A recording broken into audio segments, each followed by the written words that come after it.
Makikita sa kuha ni Ria Rica Alejandrino ang sinapit ng kanilang bahay sa Florida Blanca, Pampanga, kung saan umabot na hanggang tuhod ang taas ng baha sa kanilang lugar dahil sa walang tigil na pag-ulan dulot ng habagat. Sa kuha naman ng uploader na si Wingard Kenneth Tungol, nagmistulan namang dagat ang Lubao Bypass Road sa Lubao, Pampanga matapos malubog sa baha dahil sa walang tigil na pag-ulan dulot ng habagat.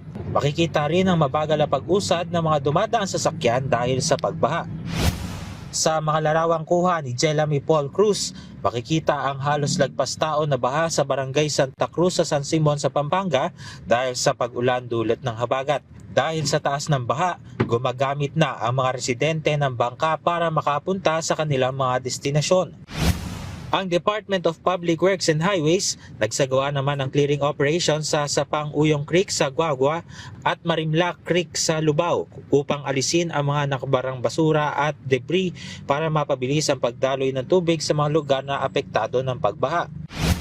Nagsagawa rin ng DPWH na sandbagging activity sa Barangay San Isidro, Tarlac City matapos bumigay ang bagong gawang dike sa lugar dahil sa malakas na agos ng tubig. Lain nito na mapigilan ang paglala ng pinsala sa naturang dike at maprotektahan ang mga kalapit na kabahayan. Aabot naman sa 200 relief food packs ang naipamahagi ng Philippine Red Cross sa mga residente ng Barangay Gugo sa Kalumpit, Bulacan na apektado rin ng pagbaha dulot ng habagat. Gab Milde Villegas para sa Bayan.